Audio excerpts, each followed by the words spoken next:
Hello friends, welcome back to my YouTube channel the English guide. Friends, आज हम start करने जा रहे हैं पैसिव वॉइस। और अभी तक हमने एक्टिव वॉइस, एक्टिव टेंस अच्छे से क्लियर कर चुके हैं। वन बाय वन सारे वीडियोस आपको मिल जाएंगे चैनल पर। और आज हम स्टार्ट करने जा रहे हैं पैसिव।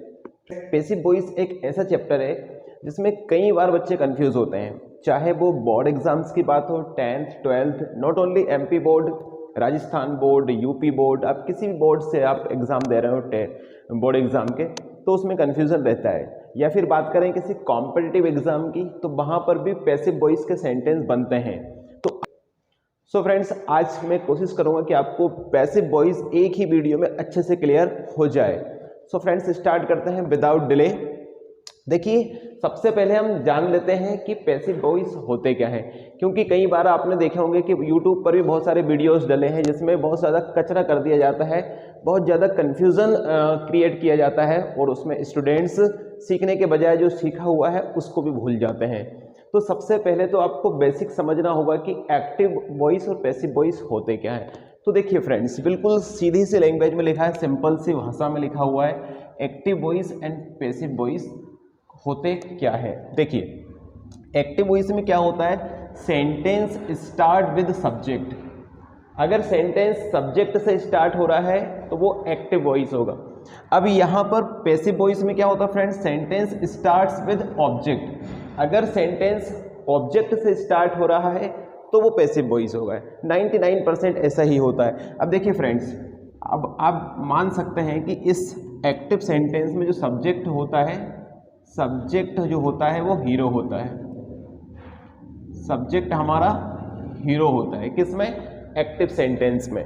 पैसिव सेंटेंस में जो ऑब्जेक्ट होता है वो हीरो होता है, ऑब्जेक्ट हीरो होता है। या फिर कह सकते हैं, एक्टिव सेंटेंस में हम फोकस करते हैं सब्जेक्ट पर और पैसिव सेंटेंस में हम फोकस करते हैं ऑब्जेक्ट पर। सो फ्रेंड्स, अब देखिए दो एग्जाम्पल भी लिखे हैं हमारे पास।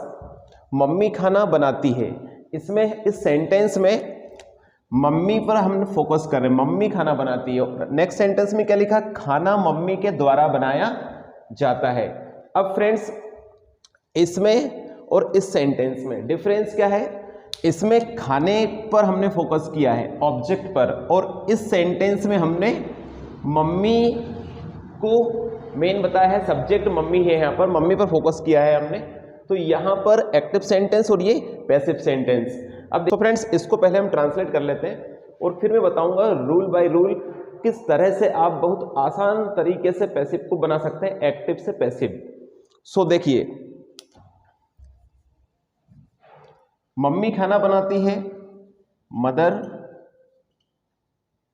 कुक्स फूड। ये प्रेजेंट इंडेफिनिट है, इसलिए यहां पर हम एस लगाएंगे वर्ब के साथ।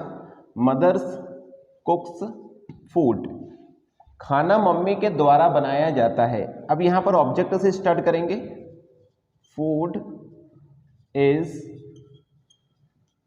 Cooked by mother.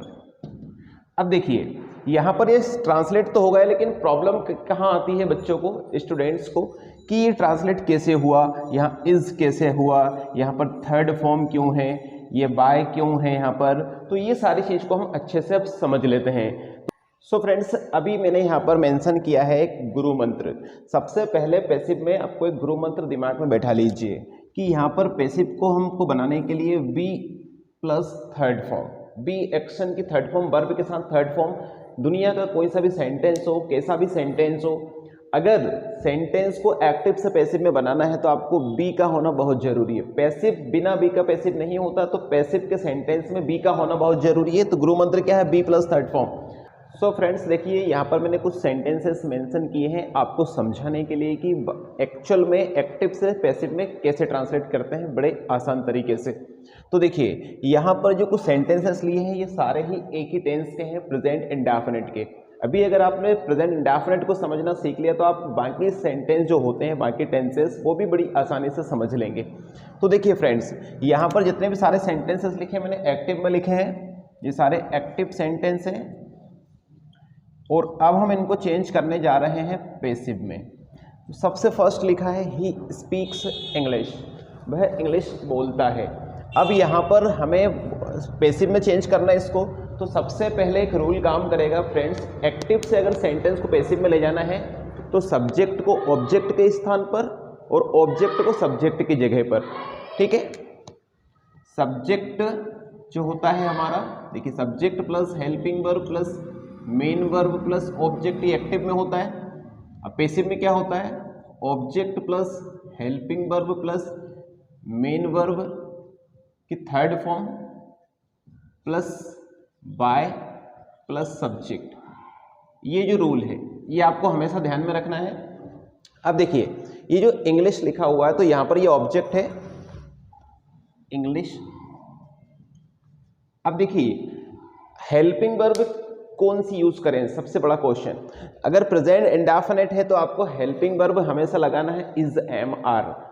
ऐसा याद रखें कि हेल्पिंग वर्ब अगले टेंस के लेंगे हम, जैसे प्रेजेंट इंडेफिनिट के बाद में प्रेजेंट कंटिन्यूअस आता है तो प्रेजेंट इंडेफिनिट में हेल्पिंग वर्ब लगेगी प्रेजेंट कंटिन्यूअस की।